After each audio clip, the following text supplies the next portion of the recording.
Friends, ಇವತ್ತಿನ recipe ಸೋರೆಕಾಯಿ ಪಲ್ಯ ಬಾಟಲ್ ಗಾರ್ಡ್ ರೆಸಿಪಿ ಯಾವ ಥರ ಮಾಡೋದು ನೋಡೋಣ ಬನ್ನಿ. ಒಂದು ಕಡಾಯಿ ತಗೊಳ್ಳಿ ಫಸ್ಟು. ಆಮೇಲೆ ಒಂದು 3 ಟೀ ಸ್ಪೂನ್ ಆಯಿಲ್ ಹಾಕೊಳ್ಳಿ, 3 ಚಮಚೆ, ಅರ್ಧ ಚಮಚೆ ಸಾಸಿವೆ, ಅರ್ಧ ಚಮಚೆ ಜೀರಿಗೆ. ಬಾಟಲ್ ಗಾರ್ಡನ್ನು ಫಸ್ಟ್ ನಾನು ಕ್ಲೀನ್ ಮಾಡಿ ಎಲ್ಲ ಕಟ್ ಮಾಡಿ ಇಟ್ಕೊಂಡಿದ್ದೀನಿ. ಇವಾಗ ಶುಂಠಿ ಬೆಳ್ಳುಳ್ಳಿ 1 ಚಮಚೆ, ಕರಿಬೇವಿನ ಸೊಪ್ಪು, ಆಮೇಲೆ ಮೆಣಸಿನ್ಕಾಯಿ ಒಂದು 4. ಇದನ್ನೆಲ್ಲ ಚೆನ್ನಾಗಿ ಎಣ್ಣೆಲಿ ಫ್ರೈ ಮಾಡ್ಕೊಳ್ಳಿ.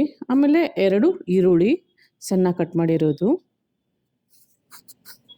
ಇವನ್ನೆಲ್ಲ ಚೆನ್ನಾಗಿ ಫ್ರೈ ಮಾಡ್ಕೊಂಡ್ಬಿಡಿ. ಇವಾಗ ಸೋರೆಕಾಯಿನ ನಾನು ಸ್ವಲ್ಪ ದಪ್ಪ ಸೈಜಲ್ಲಿ ಮೀಡಿಯಮ್ ಸೋರೆಕಾಯಿ ಇದೆ, ಅದನ್ನು ತೊಗೊಂಡು ಅದ್ರ ಸ್ಕಿನ್ನನ್ನು ಮೇಲಿಂದಿರೋ ಸಿಪ್ಪೆನ ತೆಗೆದ್ಬಿಟ್ಟು ಸಣ್ಣ ಕಟ್ ಮಾಡ್ಕೊಂಡು ಇಟ್ಕೊಂಡಿದ್ದೆ.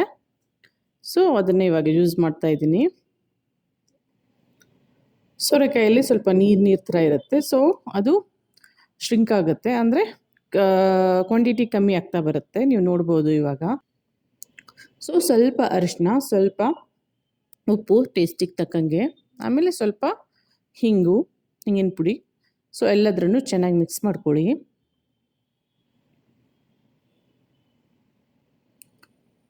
ಇದು ಇವಾಗ ಶ್ರಿಂಕ್ ಆಗ್ತಾ ನೀರು ಬಿಡ್ತಾ ಹೋಗುತ್ತೆ. 1-2 ನಿಮಿಷ ಲಿಡ್ ಕ್ಲೋಸ್ ಮಾಡಿ ಅದನ್ನು ಬೇಸಿಗೆ ಬಿಟ್ಬಿಡಿ. ಇವಾಗ ನೋಡ್ಬೋದು ಕ್ವಾಂಟಿಟಿ ಎಷ್ಟು ಕಮ್ಮಿ ಆಗಿದೆ ಅಂತ. ಚೆನ್ನಾಗಿ ಇದೇ ಥರ ಎಣ್ಣೆಲಿ ಫ್ರೈ ಮಾಡ್ಕೊಂಡು ಹೋಗ್ತಾಯಿರಿ.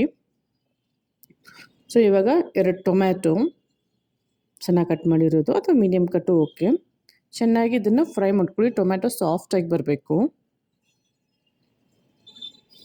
ಲಿಡ್ ಕ್ಲೋಸ್ ಮಾಡಿ 1-2 ನಿಮಿಷ ಬಿಡಿ, ಚೆನ್ನಾಗಿ ಕುಕ್ ಆಗುತ್ತೆ. ಸೊ ಇವಾಗ ಚೆನ್ನಾಗಿ ಮಿಕ್ಸ್ ಮಾಡ್ಕೊಳ್ಳಿ ಎಲ್ಲದರನ್ನು.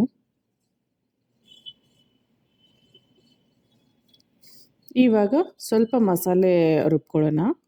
2 ಚಮಚೆ ಕಡಲೆ ಬೀಜ, 2 ಚಮಚೆ ಒಣ ಕೊಬ್ಬರಿ ತೊಗೊಂಡಿದ್ದೀನಿ. ಅದನ್ನು ಮಿಕ್ಸಿಲಿ ರುಬ್ಬಿಬಿಟ್ಟು ಸೈಡಿಗೆ ಇಟ್ಕೊಂಡಿದ್ದೀನಿ. ಇವಾಗ 1 ಚಮಚೆ ಗರಂ ಮಸಾಲ, 1 ಚಮಚೆ ಕೊತ್ತಂಬರಿ ಕಾಳು ಪೌಡರು, 1 ಚಮಚೆ ಕಾಶ್ಮೀರಿ ಲಾಲ್ ಕೆಂಪು ಮೆಣಸಿನ್ಕಾಯಿ ಪೌಡರು, ಆಮೇಲೆ ಇದು ರುಬ್ಕೊಂಡಿರೋದು ಒಂದು 4 ಚಮಚೆ ಮಸಾಲೆ ಹಾಕ್ಕೊಂಡಿದ್ದೀನಿ, ಕಡಲೆ ಬೀಜ ಮತ್ತು ಕೊಬ್ಬರಿ ಮಸಾಲೆ. ಇವಾಗ ಎಲ್ಲದ್ರೂ ಚೆನ್ನಾಗಿ ಮಿಕ್ಸ್ ಮಾಡ್ಕೊಳ್ಳಿ. ಸ್ವಲ್ಪ ನೀರು ಹಾಕ್ತಾ ಹೋಗಿ, ಯಾಕಂದರೆ ಮಸಾಲೆ ಡ್ರೈ ಆಗುತ್ತೆ. ಸೊ ಸ್ವಲ್ಪ ಬೇಕಂಗೆ ನೀರು ಹಾಕ್ಕೊಳ್ಳಿ. ಸ್ವಲ್ಪ ಜಾಸ್ತಿ ಬೇಕಾದ್ರೂ ಹಾಕೋಬೋದು, ಅದೇನು ತುಂಬ ನೀರು ಥರ ಆಗೋಲ್ಲ, ಯಾಕಂದರೆ ಕಡಲೆ ಬೀಜ ಮತ್ತು ಕಡಲೆ ಬೀಜ ಮತ್ತು ತೆಂಗಿನಕಾಯಿ ನಾವು ರುಬ್ಬಿ ಅಲ್ವಾ, ಸೊ ಅದು ನೀರು ಥರ ಆಗೋಲ್ಲ, ಗಟ್ಟಿಯಾಗಿ ರಸ ರೆಡಿ ಆಗುತ್ತೆ. ಸೊ ನಿಮ್ಗೆ ನೀರು ಎಷ್ಟು ಬೇಕಷ್ಟು ಹಾಕ್ಕೊಂಡು, ಜಾಸ್ತಿನೂ ಹಾಕೊಳ್ಳೋಕೆ ಹೋಗ್ಬಿಡಿ, ಇಲ್ಲಾಂದರೆ ಸಪ್ಪೆ ಆಗುತ್ತೆ.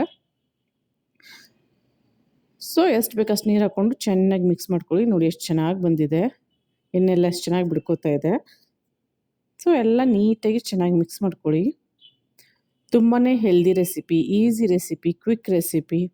ಡೆಫಿನೆಟಾಗಿ ಟ್ರೈ ಮಾಡಿ, ಕಮೆಂಟಲ್ಲಿ ಮೆಸೇಜ್ ಮಾಡಿ ಯಾವ ಥರ ಇದೆ ರೆಸಿಪಿ ಅಂತ. ಇವಾಗ ಲಿಡ್ ಕ್ಲೋಸ್ ಮಾಡಿ 1-2 ನಿಮಿಷ ಬಿಟ್ಬಿಡಿ. ಜಾಸ್ತಿ ಕುದಿಸೋಕೆ ಹೋಗ್ಬಿಡಿ, ಯಾವುದು ಪಲ್ಯ ಜಾಸ್ತಿ ಕುದಿಸಿದ್ರೆ ಚೆನ್ನಾಗಿರಲ್ಲ. ಒಂದು ಸ್ವಲ್ಪ 80% ಅಷ್ಟೇ ಸಾಕು, 70-80%. ಬಾಯಲ್ಲಿ ಚಪಾತಿ ಜೊತೆ ಬಂದರೆ ತುಂಬ ಚೆನ್ನಾಗಿರುತ್ತೆ. ಇವಾಗ ಕೊತ್ತಂಬರಿ ಸೊಪ್ಪು ಕಟ್ ಮಾಡಿರೋದು ಸ್ವಲ್ಪ ಹಾಕ್ಕೊಳ್ಳಿ. ಕೊತ್ತಂಬರಿ ಸೊಪ್ಪು ಟೇಸ್ಟು ಎಲ್ಲ ಪಲ್ಯದ್ರಲ್ಲಿ ಚೆನ್ನಾಗಿ ಕೊಡುತ್ತೆ, ಸೊ ಅದಕ್ಕೆ ನಾನು ಯೂಸ್ ಮಾಡ್ತೀನಿ.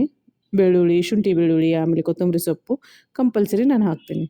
ಸೊ ಇವಾಗ ನಮ್ಮದು ಸೋರೆಕಾಯಿ ಪಲ್ಯ ರೆಡಿ ಇದೆ, ನೋಡಿ ಎಷ್ಟು ಚೆನ್ನಾಗಿದೆ. ಇವಾಗ ಇದನ್ನು ಬೌಲಲ್ಲಿ ಸರ್ವ್ ಮಾಡೋಣ. ಟೆಕ್ಸ್ಚರ್ ಆಗಲಿ, ಕಲರ್ ಆಗಲಿ, ಆಮೇಲೆ ಟೇಸ್ಟ್ ಆಗಲಿ ತುಂಬ ಚೆನ್ನಾಗಿ ಬಂದಿತ್ತು. ಸೊ ಡೆಫಿನೆಟಾಗಿ ಟ್ರೈ ಮಾಡಿ, ಕಮೆಂಟಲ್ಲಿ ಮೆಸೇಜ್ ಮಾಡಿ. ನನ್ನ ವಿಡಿಯೋಸ್ ಇಷ್ಟ ಆದಲ್ಲಿ ಲೈಕ್, ಶೇರ್, ಸಬ್ಸ್ಕ್ರೈಬ್ ಡೆಫಿನೆಟಾಗಿ ಮಾಡಿ. ನೋಡಿ ಎಷ್ಟು ಚೆನ್ನಾಗಿ ಕಾಣಿಸ್ತಾ ಇದೆ. ಟ್ರೈ ಮಾಡಿ, ಕಮೆಂಟಲ್ಲಿ ಮೆಸೇಜ್ ಮಾಡಿ. ಆಮೇಲೆ ನಾನು ಸಪೋರ್ಟ್ ಮಾಡ್ತಾ ಇರೋದ್ರಿಂದ thanks for watching the video. Thanks a lot. Bye.